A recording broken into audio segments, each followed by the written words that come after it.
And I don't have to make any value judgments based on her, because she didn't ask for my opinion. I'm talking to you, who presents your heart, which seems very sensitive, doesn't it? This whole dimension of knowledge, of truth, of the fear you have of God, and you say you feel uncomfortable defending the guilty and harming the innocent. The law is often not fair.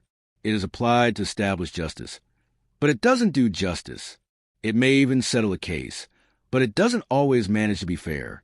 And then we enter an extremely complicated, tricky context, because that's the life of a lawyer. If he wants to work, someone will come in. Look, I just killed someone and I need to appear innocent. It's up to the person receiving this client to know what their values are. They should look at the people who are victims of that crime and say, are you going to defend yourself or not? I remember that when we saw those brutal crimes happening, you looked at the defense attorneys. You looked at them, and you could tell they were uncomfortable. Why? Because it can't be a joke to look at a case like this. Isabella Nardoni, that girl who was tried, it can't be easy for the defense attorney of those being incriminated to build a story, impute blame to a person who doesn't exist, or even to the girl herself. Build a story that can defend someone who, faced with all the evidence, actually threw the girl out the window. Then we could see the discomfort on the defense lawyers' faces. How are you sleeping, right? The story was resolved. Now do you think about the many cases that were tried today, for example, in the USA, of mothers who had their children murdered, of mothers who are with their children buried, 12. And the criminal's free because a smooth-talking lawyer is not. He argued correctly. He did his job well. He exercised himself in the skills of his profession and established justice. I remember that he lives. I saw up close many situations of terrible injustices being applied as if they were fair decisions, right?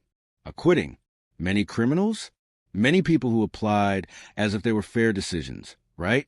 Clearing many criminals, many people who should have paid for their crimes but didn't because they had good defense attorneys. That's life, folks. I can't change this situation. I can't change these rules.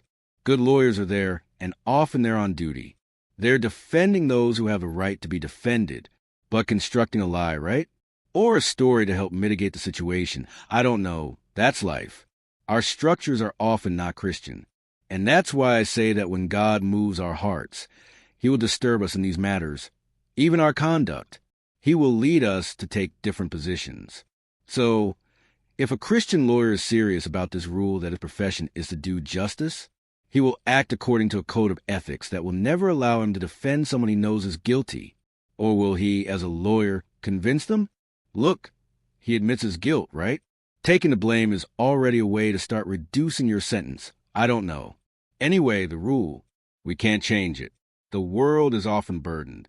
It's structured by laws that don't consider justice or the common good. Sometimes they don't. Unfortunately, we see this happen all the time. That's why I say that within the macro space, I have my space. So, in my house, the rules can be different, right? The rules I apply to those I live with, right? The way I forgive sins, the mistakes of one another, isn't that. I'm the one who sets that rule. The way you treat your employees, right? The way you care for those who care for you. The way you respect dignity. The way you look at the person who cooks for you every day, who makes your bed, who helps you live. The world is better this way when I can't change the rules that create the world,